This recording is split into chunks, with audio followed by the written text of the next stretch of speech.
નમસ્કાર, પ્રણામ, સ્વાગત છે તમારું અમારી યુટ્યુબ ચેનલમાં। મિત્રો, આજે આ કળિયુગના સમયમાં અમુક દીકરાઓ પોતાના મા બાપને કેવી રીતે હેરાન પરેશાન કરે છે અને પોતાના જ દીકરાઓ મા બાપને આવી રીતે તકલીફ આપે એ પહેલા દરેક મા બાપે સાવધાન થઈને રહેવું જોઈએ, જેથી તેમની પાછળની જિંદગીમાં તેમના દીકરાઓ આવી રીતે મા બાપને હેરાન અને પરેશાન ન કરી શકે।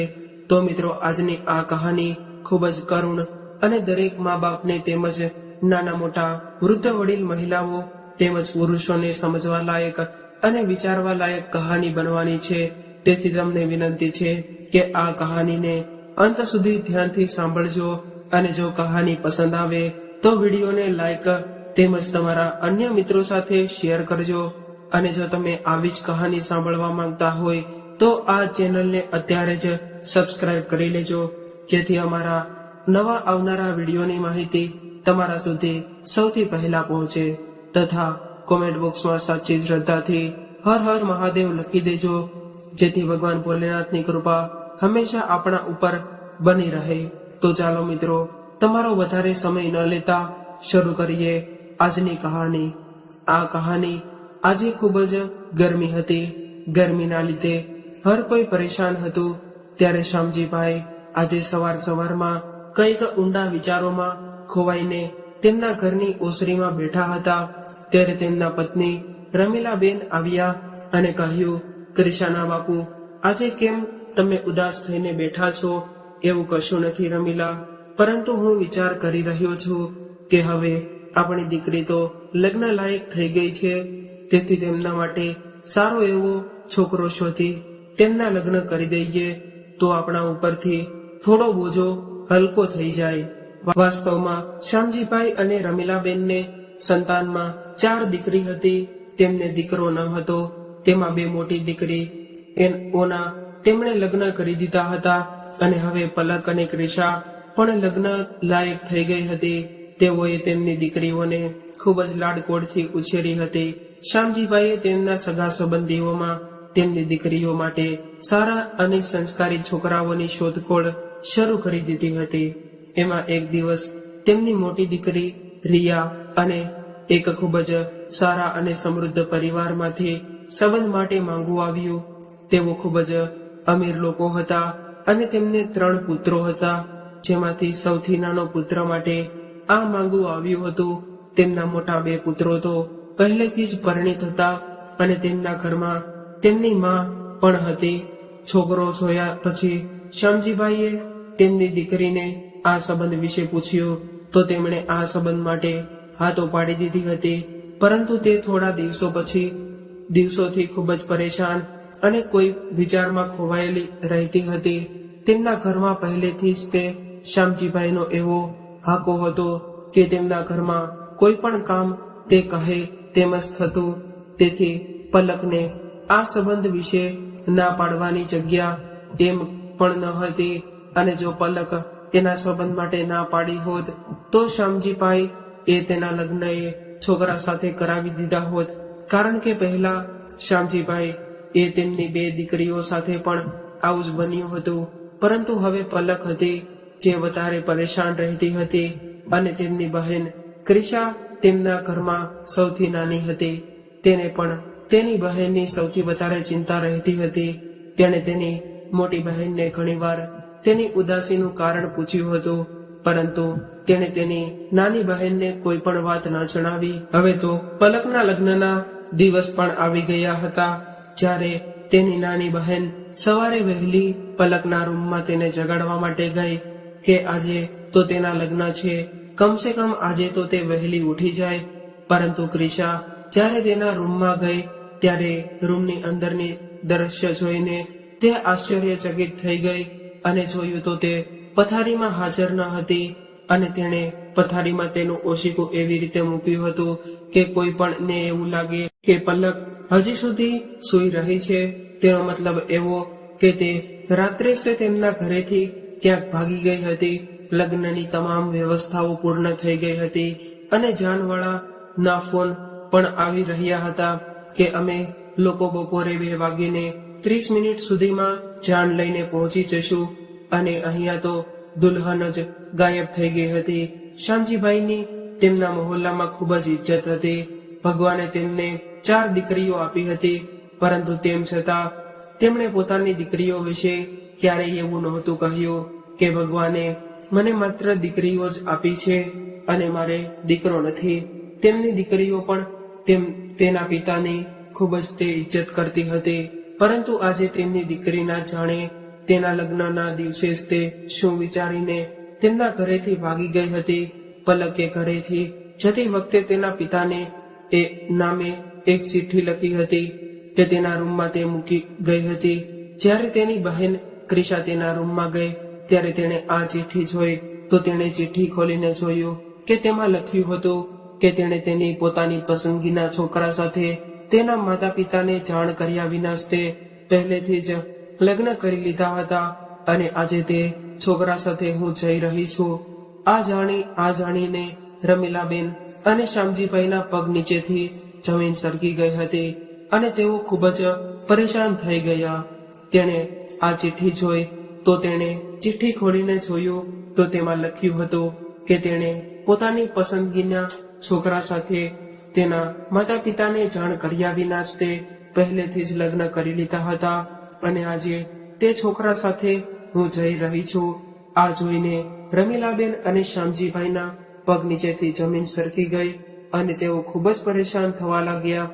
તેમને કંઈ પણ સમજાતું ન હતું કે હવે તેના વેવાઈને શું મોટું બતાવશે. તેઓ તેમના દીકરાની જાણ લઈને પણ નીકળી ગયા છે. ત્યારે શ્યામજીભાઈ અને રમીલાબેને ખૂબ જ વિચાર કરીને તેમની નાની દીકરી ક્રિશાને કહ્યું કે દીકરી ક્રિશા, હવે તું જ અમારી લાજ સાચવી લે અને તું દુલ્હન બનીને તે છોકરા સાથે લગ્ન કરી લે. ત્યારે તેમની દીકરી ક્રિશાએ તેના પિતાને કહ્યું, પિતાજી, જો હું તમારા કહેવાથી આ બલિદાન આપવા માટે તૈયાર પણ થઈ જઈશ તો શું તે છોકરાવાળા આ વાત માટે માની જશે? તે લોકો તો મારી મોટી બહેનને પસંદ કરીને ગયા હતા. ત્યારે શ્યામજીભાઈએ કહ્યું, દીકરી, જે થશે તે જોયું જશે, પરંતુ આ સમયે તું લગ્ન કરવા માટે તૈયાર થઈ જા. ત્યારે તેના પિતાજીના કહેવાથી ક્રિશા જાન આવી એ પહેલા દુલ્હન બનીને બેસી ગઈ હતી. હવે તેના ઘરમાં બધું નોર્મલ હતું અને જાન પણ આવી ગઈ હતી. થોડી વાર પછી રમીલા બહેને છોકરીની માં એટલે કે તેની વેવાઈને બોલાવી પડશે. થોડી વાર પછી રમીલા બહેને છોકરીની માં એટલે કે તેની વેવાઈને બોલાવીને પાડોશના એક ઘરે લઈને તે આવી અને પછી રડતા રડતા તેમણે તેમની વેવાણને તેમની દીકરી વિશે આખી વાત જણાવી અને તેમના પગ પકડીને તેમના પગમાં બેસી ગઈ અને કહેવા લાગી કે વેવાઈ, અમને માફ કરી દો, અમે ખૂબ જ મજબૂર છીએ, તેથી અમારી ઇજ્જત રાખી લો અને અમારી નાની દીકરી ક્રિશા સાથે તમારા પુત્રના લગ્ન કરાવવા માટે માની જાઓ. તો લીલા તોરણે તમારા દીકરાની જાન પાછી જશે તો અમારી ભારે બદનામી થશે. રમીલા બહેનના વેવાઈ ખૂબ જ સારા સ્ત્રી હતા, તેથી તેમણે રમીલાબેનના ખભા ઉપર હાથ મૂક્યો અને કહ્યું કે રમીલાબેન, તમારે કોઈ ચિંતા કરવાની જરૂર નથી. આમાં તમારી કોઈ પણ ભૂલ નથી. તમારી સાથે જે કંઈ પણ થયું છે તે તમારી દીકરીએ કર્યું છે.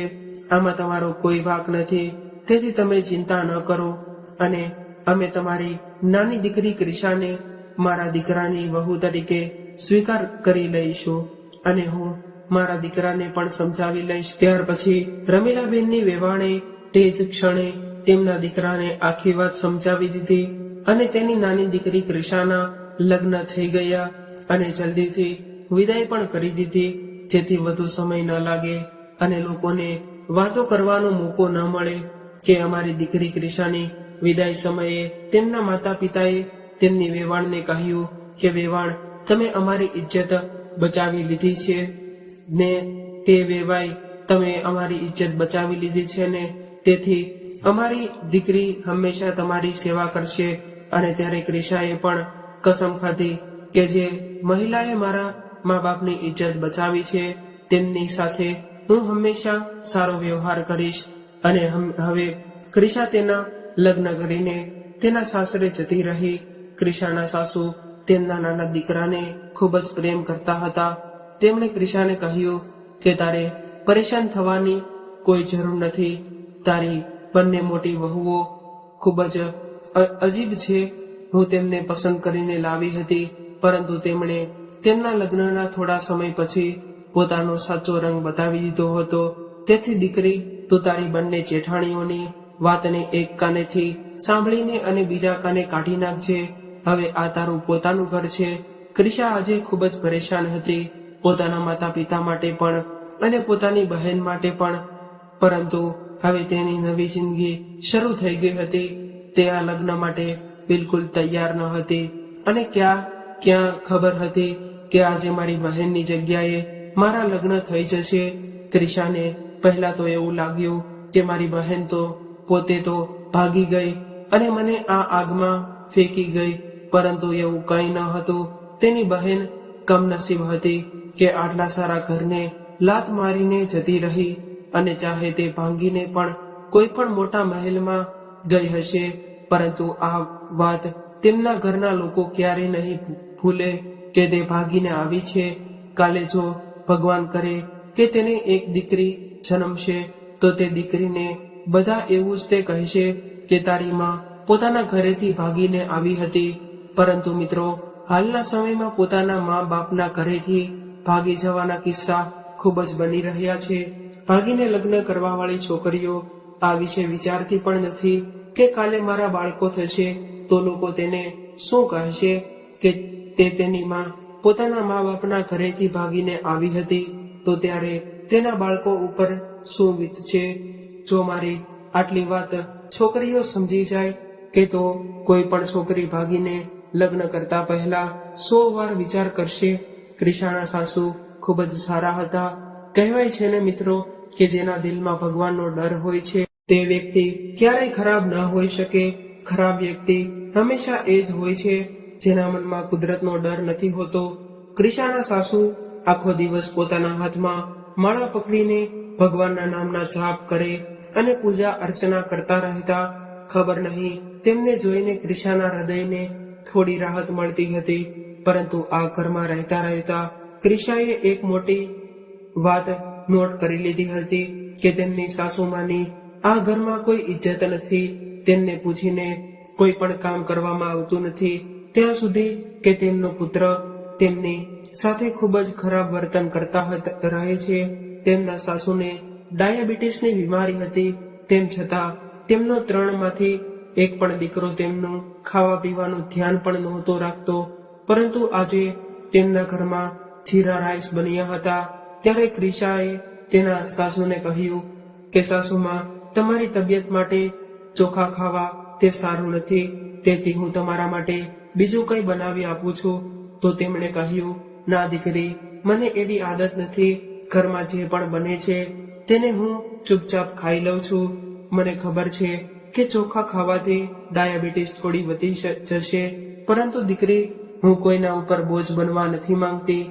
ત્યારે ક્રિશાએ કહ્યું, હું અલગથી તમારા માટે એક શાક અને રોટલી બનાવી આપું છું, તમે ચિંતા ન કરો. ક્રિશાને શાક અને રોટલી બનાવવામાં થોડું મોડું થઈ ગયું. એટલામાં ક્રિશાના પતિ આવી ગયા હતા. આવીને સીધા તે તેના રૂમમાં જતા રહ્યા. પરંતુ ત્યારે ક્રિશા તેના સાસુ માટે રોટલી બનાવી રહી હતી એટલે તેમની માટે પાણી લઈને નહોતી ગઈ. જ્યારે ક્રિશા ઘણી વાર સુધી પાણી લઈને ન આવી એટલે તેના પતિએ ગુસ્સામાં તેને કહ્યું હતું કે હું જેવો જ ઘરમાં આવી જાઉં તે તારે મારા રૂમમાં મારા માટે પાણી લઈને આવી જવાનું છે. તો ક્રિશાએ કહ્યું કે તમારી મા માટે રોટલી બનાવી રહી હતી, આટલો ગુસ્સો કરવાની શું જરૂર છે. ત્યારે તેના પતિએ ગુસ્સામાં કહ્યું, અડધા કલાકથી હું આવ્યો છું અને તું મને એટલું નથી પૂછી શકતી કે મારે પાણી જોતું છે કે નહીં. જા પહેલા મારા માટે પાણી અને ખાવાનું લઈ આવ. ક્રિશાએ કહ્યું કે હું તો તમારી માની સેવા કરી રહી હતી, તેથી તમારે તો ખુશ થવું જોઈએ. તો તેના પતિએ કહ્યું કે મારી માની સેવા કરવાની તારે કોઈ જરૂર નથી. અન્ય ભાભીઓ પણ તેમની સેવા નથી કરતી. જો તું તેમની સેવા કરવાની જવાબદારી તારા માથે લઈશ તો પછી હંમેશા તારે આ બંધ કરવું પડશે. તું મારા ભાગનો ટાઈમ મારી માને આપીશ તો હું ખૂબ જ ખુશ નહીં રહું. તો તેના પતિના મોઢેથી તેની પોતાની મા વિશે આવી વાતો સાંભળીને ક્રિશા આશ્ચર્યચકિત થઈ ગઈ અને વિચારવા લાગી કે આ લોકો કેવા છે જેને પોતાની સગી માની પણ કંઈ નથી પડી. આખરે તેમની સેવા કોઈએ પણ કરવાની જ છે ને. ત્યારે તેના પતિએ કહ્યું કે તું મારી માને તડકે છોડી દે, તે પોતે પોતાનું ધ્યાન રાખી લેશે, તેની પાસે ઘણા બધા પૈસા છે. ત્યારે ક્રિશાને આ વાત ખૂબ જ અજીબ લાગી, પરંતુ તેમ છતાં ક્રિશા તેના સાસુની સેવા કરતી હતી, કારણ કે ક્રિશા એ વાત કેમ ભૂલી શકે કે તેમણે તેના માતા પિતા ઉપર આટલું મોટું અહેસાન કર્યું હતું. જો તે સમયે તે તેના માતા પિતાને ના પાડી દેત કે તે તમાશો કરવા તો આજે અમારી ઇજ્જત જરા પણ ન રહી હોત. આ લોકો બીજા શહેરમાં રહેતા હતા, એટલા માટે મારા પરિવારના સભ્યોમાંથી કોઈને પણ ખબર ન હતી કે તે દિવસે મારી બહેનને બદલે હું વિદાય થઈ ગઈ છું. તે એવું જ સમજી રહ્યા હતા કે મારી બહેનની વિદાય થઈ ગઈ છે અને હું મારા પપ્પાના મિત્ર રમેશ અંકલના ઘરે જતી રહી છું. મારા માતા પિતાએ મહોલ્લા વાળાને પણ એવું કહી દીધું હતું કે મારી બહેન અને એનો પતિ વિદેશમાં જતા રહ્યા છે અને મારા લગ્ન મારા પપ્પાના મિત્રના પુત્ર સાથે થઈ ગયા છે. મારા માતા પિતા પોતાની ઇજ્જત બચાવવા માટે અનેક જોઠાણા બોલતા હતા, કારણ કે જ્યારે સમાજ જવાબ માંગે છે ત્યારે સમાજને જવાબ આપવો જ પડે છે. હવે શિયાળાની ઋતુ આવી ગઈ હતી, તેથી ક્રિશાના સાસુએ બધાને પૈસા આપ્યા અને કહ્યું બધા પોતાના માટે ગરમ કપડાં લઈ આવો. પરંતુ જ્યારે તે ક્રિશાને પૈસા આપવા લાગ્યા ત્યારે ક્રિશાએ તેના સાસુને કહ્યું કે મારે પૈસા નથી જોતા, હમણાં જ તે તો મારા લગ્ન થયા છે, તેથી મારી પાસે ઘણા બધા કપડાં છે. તો મારી એક જેઠાણીએ કહ્યું કે તો પછી તું તારા ભાગના પૈસા પણ મને આપી દે. અને આ સાથે ઉપર તે હસવા લાગી. તો મારા સાસુએ કહ્યું કઈ વાંધો નહીં, તારે ચિંતા કરવાની જરૂર નથી, આ ક્રિશાના પૈસા છે, જ્યારે તેને જોતા હશે ત્યારે તેને મારી પાસેથી લઈ લેશે, તેના પૈસા મારી પાસે સુરક્ષિત રહેશે. આ વાત ઉપર ક્રિશાની જેઠાણીએ કહ્યું તમારી પાસે તો ઘણું બધું પડ્યું છે, પરંતુ ખબર નહીં સુરક્ષિત છે કે નહીં. આટલું કહીને તે પોતાના રૂમમાં જતી રહી. ક્રિશાની બંને જેઠાણી તેના સાસુને છુપાયેલા શબ્દોમાં મીણાટોણા મારતી રહેતી હતી. ત્યારે ક્રિશાએ તેના સાસુને કહ્યું સાસુમાં, તમે શું કામ આ બધાનું સાંભળો છો? તમે તેમને ક્યારે જવાબ કેમ નથી આપતા? તો તેના સાસુએ કહ્યું કે મને જવાબ આપવાની આદત નથી. આ બધાને ભાગ્યશાળી સમજ અથવા તો મારું દુર્ભાગ્ય કે મારા પતિ આમના લગ્ન પહેલા જ તે આ દુનિયા છોડીને જતા રહ્યા, નહીતર તે આ બધાને સીધા કરી દેત. તે ખૂબ જ કડક સ્વભાવના વ્યક્તિ હતા. તેમણે હજુ થોડા મહિના પહેલા જ તે આ દુનિયા છોડી દીધી છે. તેઓ આખી જિંદગી પૈસા કમાવતા રહ્યા. જ્યારે તેમને ઘરે બેસવાનો સમય આવ્યો તો તેમને ઘરે બેસવાનો મોકો જ ન મળ્યો. તેથી તો આ મારા દીકરાઓ આટલા બધા બગડી ગયા છે. હવે તેઓ મારી વાત પણ નથી સાંભળતા, એટલા માટે હું તેમની વાતમાં નથી બોલતી. પરંતુ એક વાત એવી હતી કે ક્રિશાની બંને જેઠાણીને હજી સુધી કોઈ પણ સંતાનનું સુખ નહોતું મળ્યું. તેમના લગ્ન 7 વર્ષ પહેલા થઈ ગયા હતા. હવે ક્રિશા તેના પતિથી છુપાઈને તેના સાસુની સેવા કરતી હતી, જેથી તેમને ખબર ન પડી જાય. પરંતુ એક દિવસ ક્રિશાના પતિ અચાનક ઘરમાં દાખલ થઈ ગયા. ત્યારે ક્રિશા તેના સાસુના પગ દબાવી રહી હતી. તો તેના સાસુએ તેને કહ્યું કે દીકરી, તું તુરંત જ તારા રૂમમાં જતી રહે, નહીતર મારો દીકરો તને ઠપકો આપશે. ક્રિશા પણ એવું જ વિચારતી હતી કે આજે મને મારા પતિ જરૂર ઠપકો આપશે. ક્રિશા જ્યારે તેના રૂમમાં ગઈ ત્યારે તેના પતિએ કહ્યું કે તું જોવામાં તો એટલી ચાલાક નથી લાગતી, પરંતુ તું ખૂબ જ વધારે ચાલાક છો. તો ક્રિશાએ કહ્યું કે શું કહેવાનો મતલબ છે તમારો? મને કંઈ સમજાયું નહીં. તો તેમણે કહ્યું કે તું મારી માની સેવા એટલા માટે કરી રહી છે કારણ કે તને પણ ખબર પડી ગઈ છે કે એટલી બધી મિલકતની માલિક છે અને તે ટૂંક સમયમાં જ તે વસિયતનામું લખાવાની છે.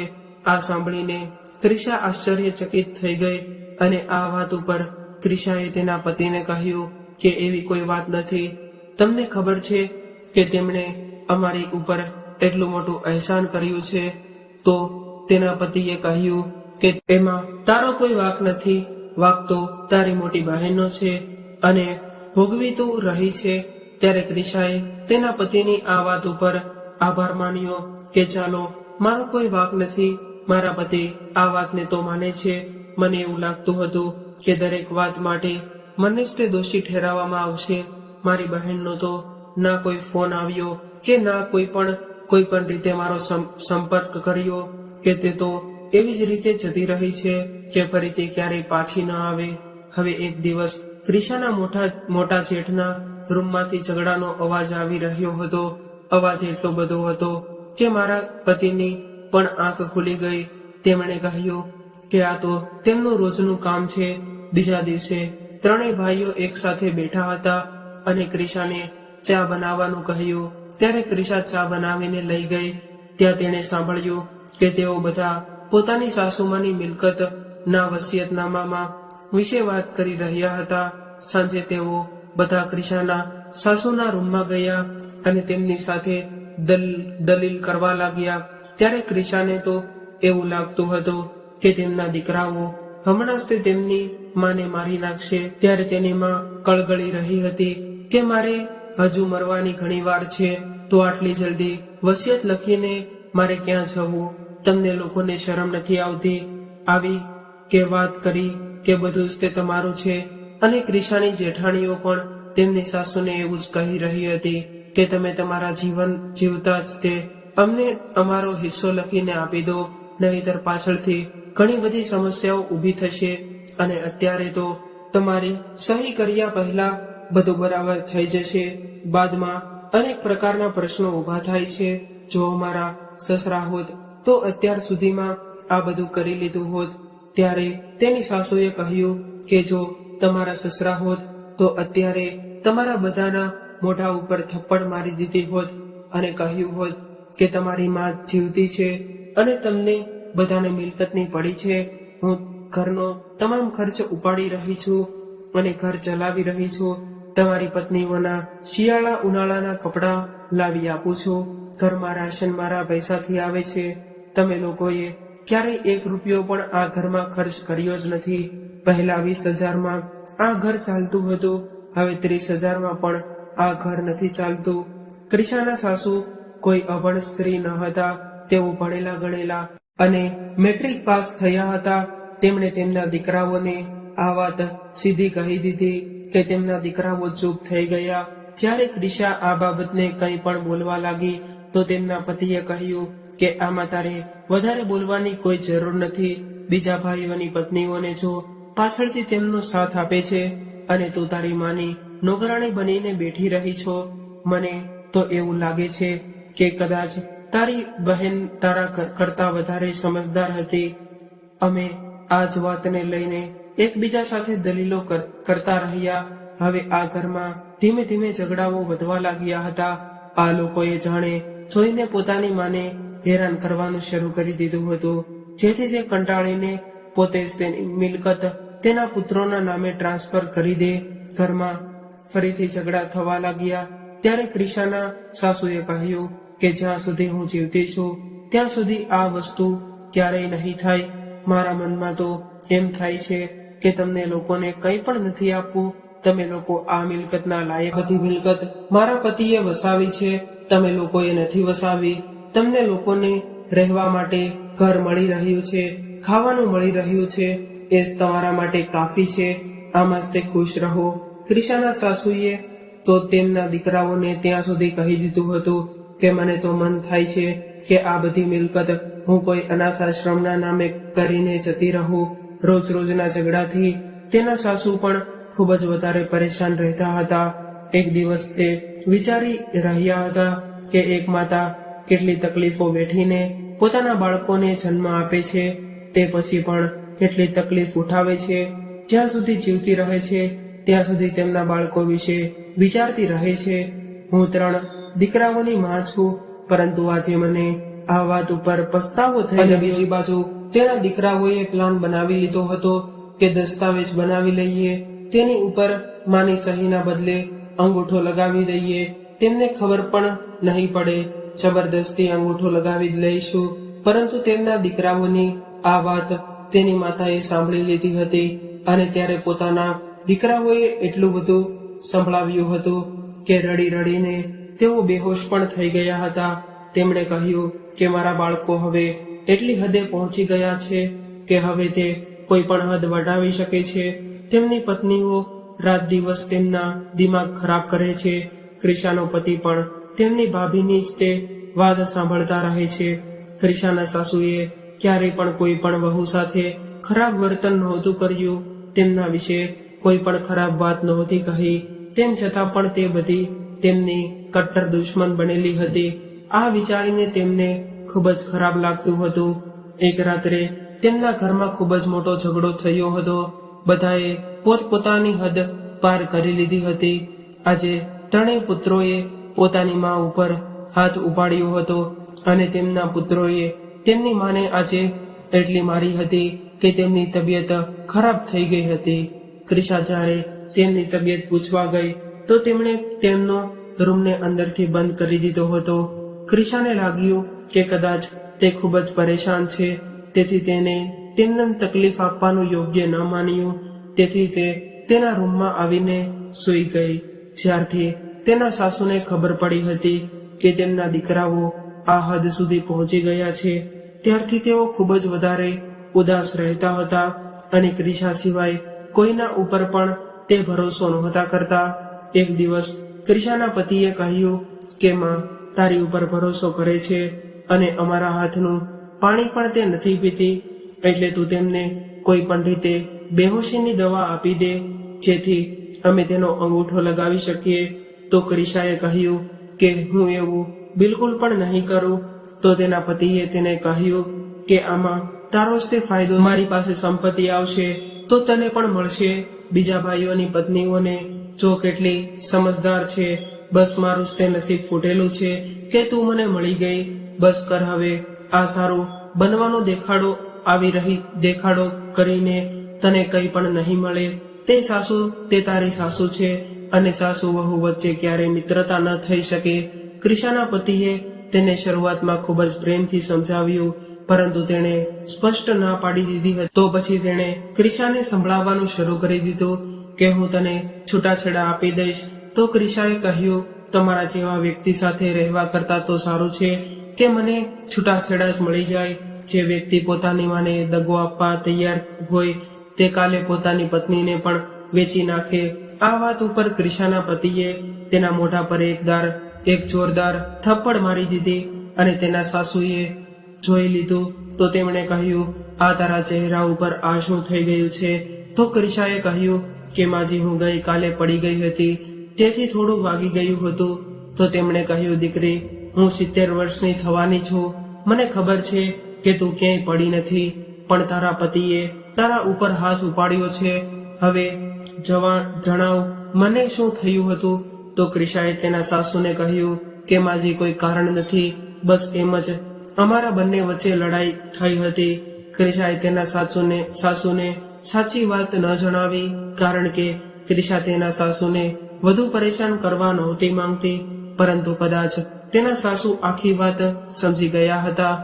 તેથી ક્રિશાને જોતાની સાથે જ તેમની આંખો ભરાઈ આવી હતી. હવે તેના દિવસો આમ જ વીતવા લાગ્યા. એક દિવસ જાણે શું થયું કે ક્રિશાને સમય પહેલા જ ઊંઘ આવી ગઈ હતી, પરંતુ અડધી રાત્રે જ્યારે ક્રિશા તેના સાસુની બૂમો સાંભળી ત્યારે તેની દોડીને તે પોતાના સાસુના રૂમમાં ગઈ. ત્યાં તેણે જોયું કે તેમના ત્રણેય દીકરાઓ અને તેની બંને જેઠાણીઓ ત્યાં તેના સાસુના રૂમમાં ઊભા હતા. આ જોઈને ક્રિશા આશ્ચર્યમાં પડી ગઈ કે આ બધું શું થઈ રહ્યું છે.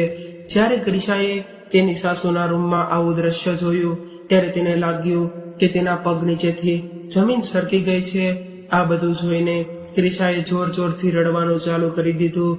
આજે તે લોકો પોતાના ઉદ્દેશ્યમાં સફળ થઈ ગયા હતા. તેમણે પોતાની મા પાસેથી મિલકતના બધા કાગળો ઉપર સહી કરાવી લીધી હતી અને પોતાની માના પગ ભાંગીને તેમણે ઘરમાંથી બહાર કાઢી મૂક્યા. એટલી વારમાં સવારનો પ્રકાશ પણ ફેલાઈ ગયો હતો. ક્રિશાએ જાગીને જોયું તો તેના સાસુ તેમના રૂમમાં ન હતા અને દરવાજો પણ ખુલ્લો હતો. બહાર આંગણામાં જોયું તો જમીન ઉપર તેમણે ઢસડેલા નિરાશ સ્પષ્ટ દેખાતા હતા અને તેમના ત્રણેય દીકરાઓએ ખૂબ જ વધારે ખુશ હતા.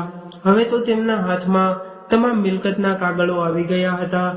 જ્યારે ક્રિશાએ તેમને કહ્યું કે તમે લોકોએ તમારી માને ખૂબ જ ખરાબ વર્તન કર્યું છે, તેથી ભગવાન તમને ક્યારેય માફ નહીં કરે.